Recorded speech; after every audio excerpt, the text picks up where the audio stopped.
hlas přesáhl prostředí tenisových kurtů. Daniela Hantuchová vyhrála spoustu trofejí, na světovém žebříčku se dostala až na 5. místo. Ona ovšem díky svému šarmu, díky své vstřícnosti, díky své inteligenci se stala ještě něčím dalším, stala se celebritou, a to nejen sportovní.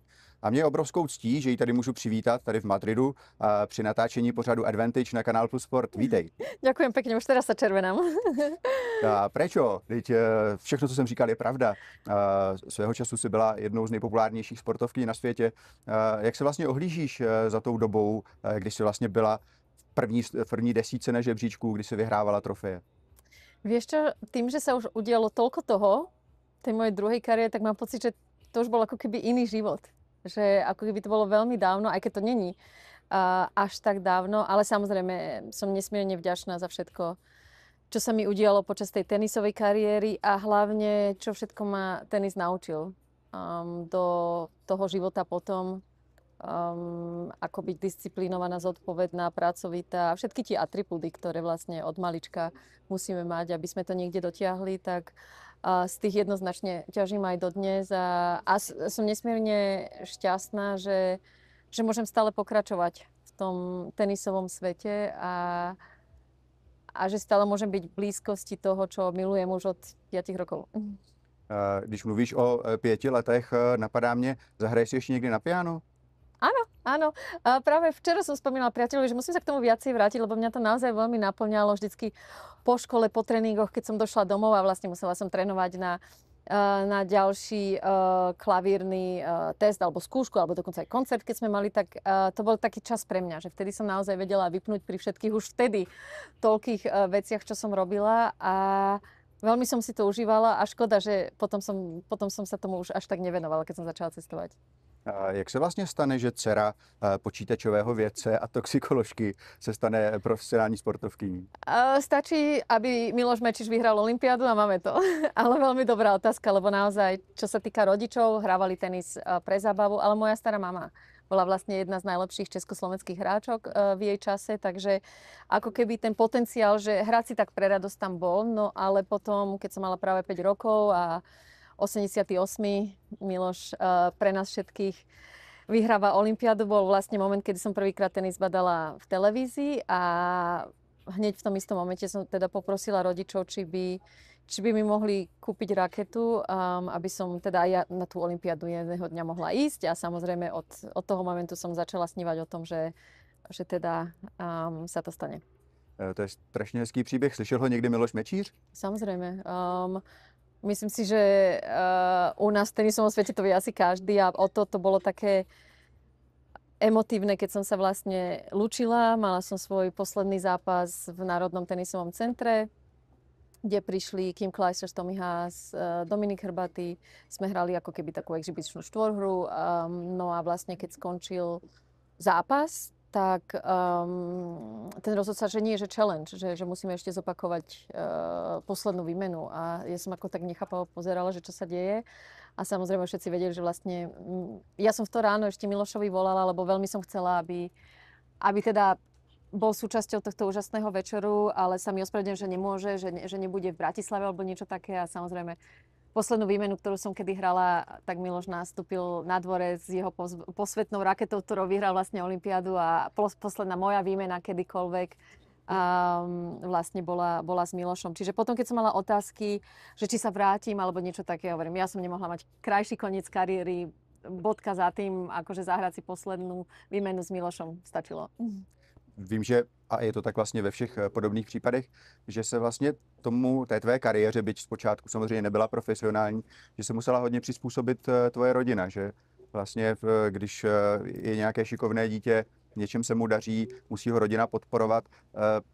Četl jsem vlastně, že už někdy ve 14 letech stála tvé rodiče sezóna 100 000 korun, že to nebylo jednoduché. V čem všem se musela rodina přizpůsobit vlastně tomu, jak ty si dospívala v profesionální hráčku? Ešte veľmi dobrá otázka. Som rada, že sa to pýtaš, lebo to si možno veľa ľudí neuvedomuje, že to bolo nielen moje rozhodnutie teda nastúpiť na túto cestu, ale naozaj celá rodina sa musela prispôsobovať už potom môjmu programu a všetci do toho boli zahrnutí takisto ako ja a však veľmi dobre vieme, aké boli podmienky vtedy u nás, že Vlastne aj na tú prvú raketu som musela chvíľku čakať, lebo naši si to nemohli dovoliť z ich platov. Pamätám si prvé moje nejaké kondičné tréningy, keď som mala 12 rokov, tak boli v snehu, v jarmilkách, minus 10 stupňov, lebo no, poprvé tých posilovní nebolo toľko, po druhé peniažky na to určite neboli. Viem, že prvé roky, keď sme že v zime trénovali, tak som mohla trénovať len v piatok od 6. do 7. ráno, lebo už ostatné hodiny boli príliš drahé a teda. Takže určite tie začiatky boli, myslím si, že dosť ťažké, ale o to viacej som bola pripravená tvrdo pracovať a dosiahnuť to, čo som chcela, aby aj tá rodina a všetci, čo sa podielali na mojom úspechu, naozaj boli odvďačení za tú všetku aj ich oddanosť tomu. A si myslím, že asi také najťažšie, čo bolo obzvlášť pre mojich rodičov, že v tých 13-14, keď Nick Bollettieri teda ponúkol, že bude môjim trénerom vlastne, ako zvládnuť to, že ešte som bola príliš mladá na to, aby som tam išla sama, takže mamina musela opustiť, čo mala super robotu a ísť stať so mňou a vlastne obetovať svoju kariéru, lebo ako ja som si žila svoj sen od rána do večera, od 6 rána do 6 večer bola na tenise a mamina sa tomu prizerala, samozrejme ma podporovala, ale určite tie juniorské výjazdy boli nesmierne náročné v tom, že tých peňažkov nebolo veľa. Ja si pamätám, to sú také veci, že teraz by som, kebyže môžem, asi by som až nedovolila ísť do takých extrémov, že keď sme mali, povedzme, že mne doniesli cestoviny v Južnej Amerike a k tomu došiel nejaký ten chlebík, tak mamina bola na tom chlebíku ten týždeň a ja som mala cestoviny. Čiže potom mi niekedy príde také troška vtipné, keď sa hráčky v dnešných prize money odmenách sťažujú na mental health, a to mentálne zdravie, že niekedy si myslím, že dobre preskákať takými vecami, že potom o to viac sme ako keby odolní a nesťažujeme sa a proste akceptujeme veci asi tak nejak ľahšie. Ty jsi zmínila Nicka Bollettieriho, já jsem měl teda to štěstí ho několikrát potkat, takového teď tehdy už rozšafného staříka, ale velmi zajímavě vyprávějícího. Jaký byl tehdy? Byl přísný? Veľmi. On samozrejme v tých 14 rokoch ponúkol mojim rodičom a už vtedy som bola podpísaná so športovou agentúrou, teda, že by mal veľký záujem byť môjim trénerom, kde sa mne vlastne zmenil život, lebo dovtedy Nick Bollettieri to bola osoba, ktorú sme tak v televízii pozerali s tými všetkými hviezdami a zrazu ja stojím na dvorci a on sa ma pýta, či môže byť mojim trénerom. Takže tam ako keby som naozaj nastúpila na tú profi cestu. Ale od toho momentu to bolo, že OK, ja som mu povedala svoje sny, ciele. Dobre, tak zajtra sa vidíme v posilovni o 4:30 ráno. A vlastne 3 mesiace o 4:30 ráno to bolo len Nick a ja v tej posilovni, však 14 som ani nevedela poriadne, že čo cvičiť. On len chcel vedieť, že ako mi na tom záleží a čo som ochotná preto obetovať. Nick bol úžasný v tom, že on nehovoril o tom, ako byť profesionálny, disciplinovaný, ale on bol nám všetkým hviezdam, ktoré trénoval, príkladom. On tam bol od 4:30 rána do 7 večera. On proste tým tenisom žil 24 hodín a tú intenzitu, všetko, čo robil, takú intenzitu do toho dával, že potom aj my, keď sme s ním trénovali a vedeli sme, že Nick je za môjim chrbtom, tak proste ja som tam išla dušu vyplúť, ako sa hovorí, a dávať do všetkého 150%. A za to, kde som dneska, vďačím veľmi, veľmi jemu, že povedzme aj v televíznom svete, keď vieme, aké máme niekedy dlhé, náročné dni, proste není to problém zvládnuť, keďže tu takú až skoro militárnu disciplínu už do mňa vštepil v tých 14 rokoch. Ty už si jako 12letá prorazila na WTA Tour. Jak vlastně vzpomínáš na ty svoje první úspěchy, triumf Indian Wells, vítězství v Fed Cupu? Tehdy si byla totální senzací tenisového světa. Vieš čo, veľmi krásne. Možno jediné, čo by som k tomu povedala, že možno by som si to vedela viac si užívať, lebo to bolo také, že OK, super, dobre, čo ďalej, ako sa môžem zlepšovať, že stále tam bolo to, čo samozrejme športovcom veľmi pomáha, aby sme sa neustále zlepšovali, ale aj, že taká tá možno pauza, že sa tak zastaviť, že wow, že akože to je celku fajn, že vyhrať v 18-19 Indian Wells. Aj keď tým, že Martina Hingis bola v 16 svetová jednotka, tak naša generácia okolo nej bola taká, že no dobre, už mám 19, že to už som mala veľmi skoršie zvládnuť takéto výhry. Takže boli tam aj veľké očakávania, ale aj ja si myslím, že som schopná si to o to viac vážiť teraz. Že keď sa tak na to pozriem, že aj ten Fed Cup, aj tie úžasné víťazstvá, že až po kariére som si tak vedela sama sebe úprimne povedať, že wow, že to bolo v celku dobré. Já si vzpomínám, že tehdy, když jste vyhráli Fed Cup nad Španělkami ve finále ve Španělsku, ty si porazila ve strašně dlouhém zápase Conchitu Martinez. Vybavíš si, jaká to byla dřina tehdy? Samozrejme, ja som mala včera ako hostku v mojom podcaste a práve sme na tento zápas spomínali, že proste ona bola tak šikovná, múdra, že ako keby silovo som mala navrch, ale vedela ako na mňa, že ja už som nevedela, že čo... To bol asi jeden z najdlhších zápasov, ktorý som hrala aj. Vy si pamätám, som došla do šatne, ja som asi plakala 20 minút od únavy, od dojatia, od šťastia. A ja som na druhý deň musela letieť do LA na majstrovstvá sveta, ktoré vtedy sme mali až tam, takže bolo to opäť, všetko sa strašne rýchlo dialo, ale skončí to veľmi často na ten zápas spomíname. Tehdy se psalo o tom, že to je obrovská vzpruha pro celé Slovensko, že v době, která třeba nebyla úplně nejjednodušší, že to vlastně vlilo tomu národu nějakou radost dožil, že vlastně ty lidi měli důvod oslavovat a být na vás pyšní a cítili jste tu podporu i třeba samozřejmě na dálku, co jste vlastně způsobili? Vieš, čo cítili, lebo v tom roku zrovna sme vyhrali majstrovstvá sveta v hokeji. Nerada to pripomínam, ale bolo to tak, čiže ako keby sa to všetko zišlo práve v tom 2002. Ja som tam stála vo veľmi ťažkej pozícii a v jednom asi z najdôležitejších rozhodnutí mojej kariéry, lebo môj tréner v tom čase Nigel Sears mi povedal, že Dani, tak ako je kalendár spravený, musíš sa rozhodnúť. Buď pôjdeš hrať Fed Cup v finále, ale tým pádom zabudni na majstrovstvá sveta. A to bolo akože prvýkrát, kedy som sa kvalifikovala na VTA finále a možnosť vyhrať Fed Cup, ktorá nechodí dookola tak často. Vážim si to, že nikto na mňa netlačil, či agent, či tréner, či rodičia, že proste mi dali tú slobodu, ale aj tú zodpovednosť v tých 18-19 rokoch sa rozhodnúť, že teda čo závaží, lebo bolo jasné, že keď Fed Cup sa hrá na Kanárskych a v nedeľu večer skončím a v útorok mám hrať v LA, nemožné. A tak sa aj stalo, že proste ten zápas, ja neviem, proti komu som hrala, som odchodila, to sa nedalo. Jetlag, úplne iné dvorce a tak ďalej. Ale som si povedala, že takáto možnosť pre Slovensko ako národ nechodí dookola často a že keď nie teraz, tak kedy. V tom stejném roce si vyhrála Indian Wells, kde jsme se shodou okolností letos potkali a domluvili naší další spolupráci, což bylo naprosto skvělý. Tam si porazila právě Martinu Hingis ve finále a docela jasně, ona má vlastně československé předky taky, jak jste spolu vycházeli a jak vlastně šli proti sobě, jak na sebe pasovaly ty vaše herní štýly na kurtu? My sme si hrozne sadli, čo sa týka tenisu, že či jedna vyhrala alebo druhá, vždy sme vraveli, že aj v tréningoch, že to bolo také, že proste sme sa spojili a vždy z toho bol krásny tenis. Že obe sme si to užívali, dokonca aj Martina, že aj to finále, aj keď prehrala a v tom čase dominovala. Však Selež porazila v semifinále 6-0, 6-1, keď sme išli študovať, že akú taktiku vymyslíme. Ale že aj tú prehru so mňou, čo ju teda mohlo veľmi frustrovať, naozaj brala veľmi s pokorou a ma úžasne rešpektovala a hlavne pre mňa spravila toľko veľa. Bola taký ako keby môj mini-mentor. Vždycky mi veľmi radila, vlastne vždy ma dokopávala, že ja si pamätám pred druhýkrát, keď som vyhrala Indian Wells, tak v šatni mi hovorí, lebo tiež sme hrali spolu, myslím, štvrťfinále a po zápase, že ty seš tak blbá. A ja, že čo? Že bože, však ty máš najlepší tenis na okruhu, že co deláš? A potom, keď som vyhrala, tak hneď prvá správa od nej, že vidíš, teba treba len nakopať, nepoviem, a ďalej a že hneď ako zareaguješ. Čiže na to, že tam bola veľká rivalita, tak navzájom sme boli aj veľké fanúšičky jedna druhej.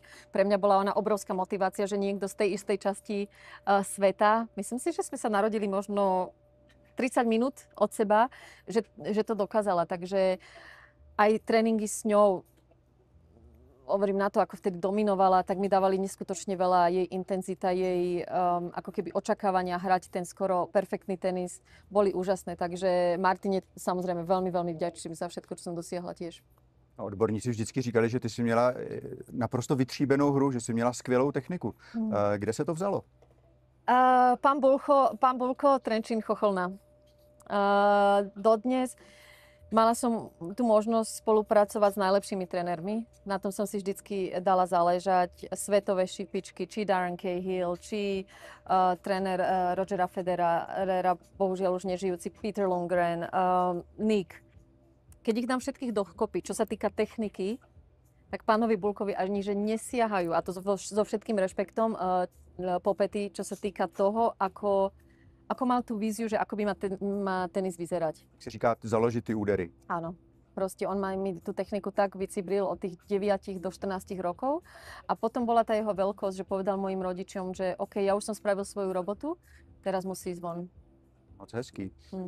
Jak si vlastně zvládala tehdy jako mladé děvče, přeci jenom ještě narozené v socialistickém Československu, to, že se najednou stala středem pozornosti, že pořád se psalo, kdo je vlastně nejvíc sexy hráčka na okruhu, jestli je to Kurníková nebo Šarapova, nebo ty, nebo Ivanovič. Jak si vlastně vnímala veškerý ten humbuk okolo, protože to muselo být velké. Nezvládala som to. To je možno súčasť mojej kariéry, ktorú som nemohla som zvládnuť lepšie, lebo som nevedela, nemala som na to prostriedky, nemali sme nejakých mentálnych koučov alebo niečo také, čiže to bolo skôr tak, že no porad si sama. A pre mňa to bolo ťažké v tom, že všetko sa udialo veľmi rýchlo a práve preto, že pochádzame z časti sveta, kde nie sme tak zvyknutí na nejakú tú pozornosť médií. Ja som bola veľmi taká, že my sme tak radi všetko v rodine si robili spolu v kľude, že ako keby zrazu, že sa na mňa niekto iný díva pri tom, čo robím, mi prišlo také, že wow, že trošku priveľa, takže určite som to nezvládala v tom, že som si aj všetko tak pripúšťala, aj tie negatívne komenty a aj tak ako keby som sa chcela všetkým zavďačiť. Ja sama som na seba dávala veľké tlaky tým, že som chcela vždycky čo najlepšie hrať, čo najlepšie. Proste ten perfekcionizmus tam určite fičal z toho, ako som vyrastala. Takže túto mediálnu časť určite, že som nezvládla tak, ako si myslím, že ťažko povedať, že som malá, lebo hovorím, robila som, ako som najlepšie vedela.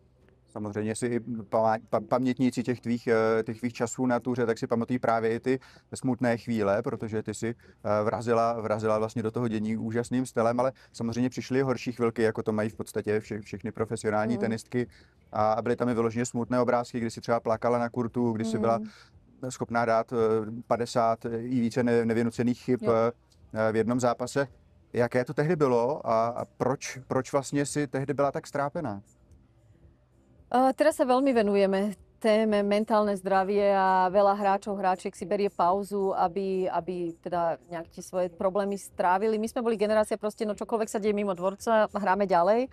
Či to bolo dobre, či nie, neviem. Samozrejme, boli tam nejaké rodinné veci, ktoré som musela riešiť, čo boli pre mňa veľmi ťažké, a to sa potom ako keby odrážalo na tom dvorci, a ten dvorec možno bol takým môjim únikom od tých problémov.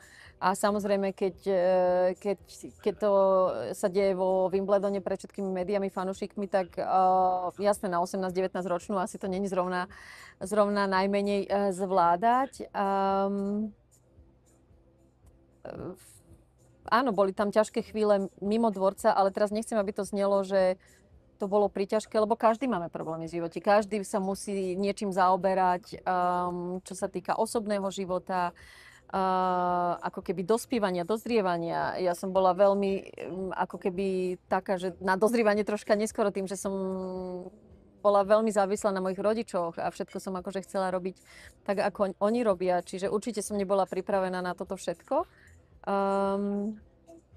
Ale zase na druhej strane ma to potom neskutočne posilnilo do ďalších rokov môjho vývinu, či už ako tenistky, alebo aj mimo dvorca, že som sa naučila, kde si dávať proste tie bariéry a už ako keby stanovovať lepšie hranice, ale určite to nebolo ťažké tým, že asi teraz, kebyže sa mi to deje, ani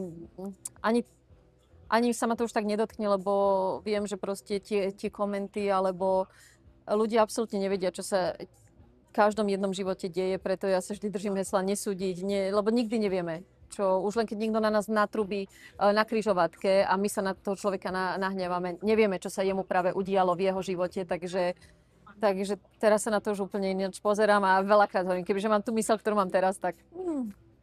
No, moji rodiče se rozvedli, když mi bylo 7, když měl velké problémy v kariéře Novak Djokovic nebo i Rafael Nadal, tak zatím právě byly problémy s rodiči.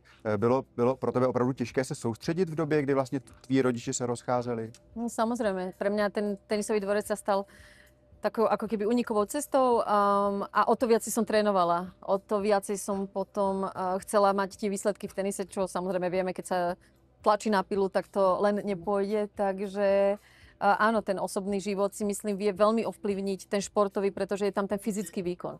Myslím si, že ako keby v nejakej normálnej práci, kde sadneme si za počítač, sme v rámci nejakého setupu a nemusíme fyzický výkon podávať, tak možno tie problémy sa dajú riešiť ľahšie, aj keď si myslím, že tým, čím si máme prejsť, si musíme a nikdy to nebude príjemné. Ale určite tam nepomáha to, že sa na to možno dívať 10 000 ľudí a ešte pritom aj podávať ten fyzický výkon.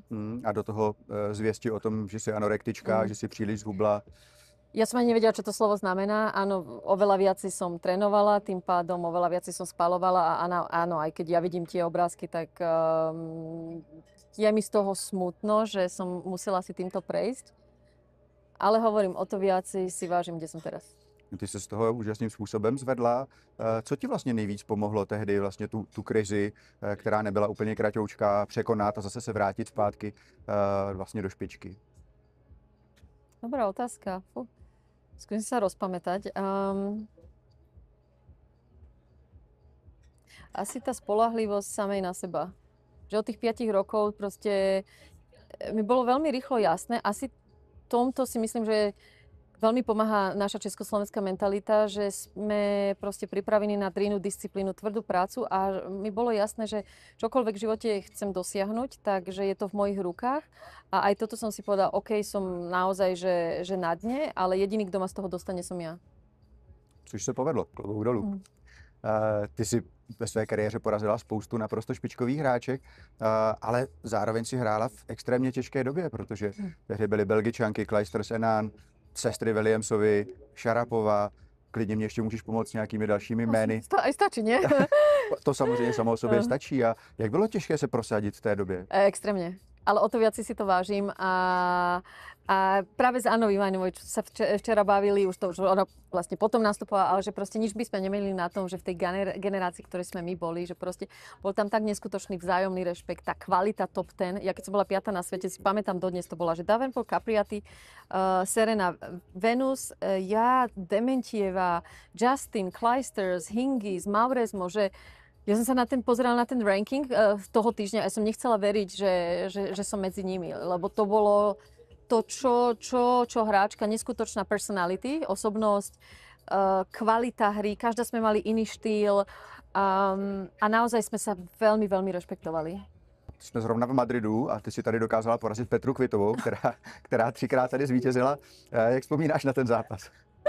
Peti, prepáč, to proste nemala si deň a ja som to tam lobovala, už nevedela som ako čo, lebo proste s Peťou pre mňa, s mojím štýlom to bolo, že to keď som videla, že tak už som bola polopobalená, teda ja som z tých, že čo nikdy neodchodím niečo, ale proste Peťin štýl, ja som mala pocit, že keď je to páda, že tak len tam zbieram lopty a nejakého štatistu robím, úprimne a aj tu prvý set som prehrala, bolo, že môj španielský coach, čiže typický antukový hráč, došiel na coach on court a že Dani, dobre, tak vieme, že kde on to už sa nevedie. Ja ani nechcem vedieť, že koľkokrát som s Peťou prehrala, ale že tak skús, že troška zmeníš rytmus a začneš to dvíhať. Ja, že však to není vôbec, že moja hra. Ale dobre mi vtedy odpovedal za tých pár sekúnd, že ale dobre, vieme, že iné fungovať nebude.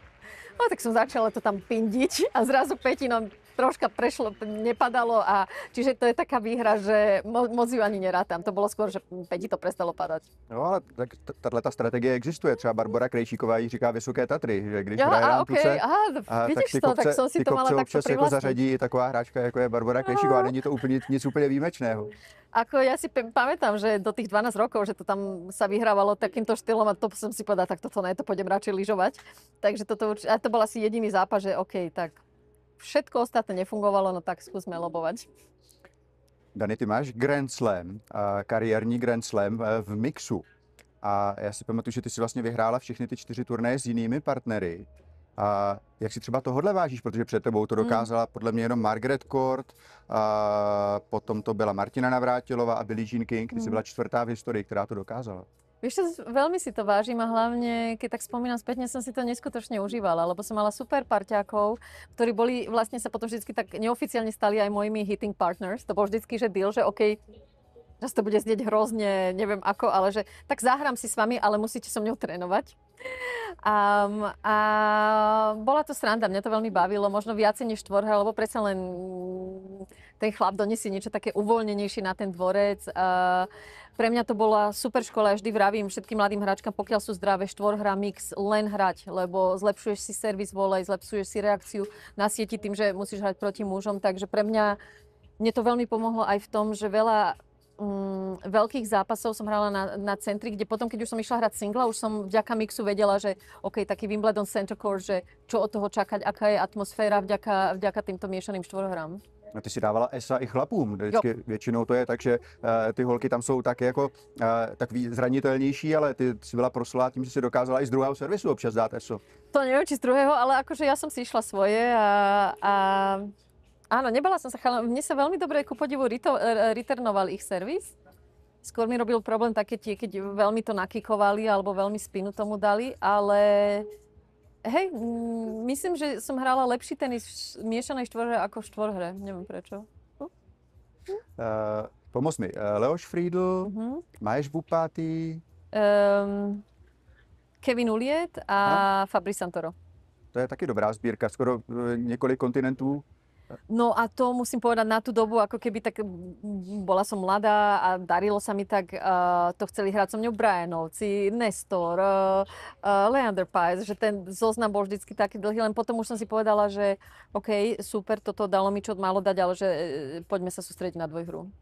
Ještě v té vrcholné fázi kariéry, jak jsme trošku zmínili, tak si měla různé jiné aktivity, které se týkaly modelingu, což vzhledem k tvému půvabu bylo docela přirozené.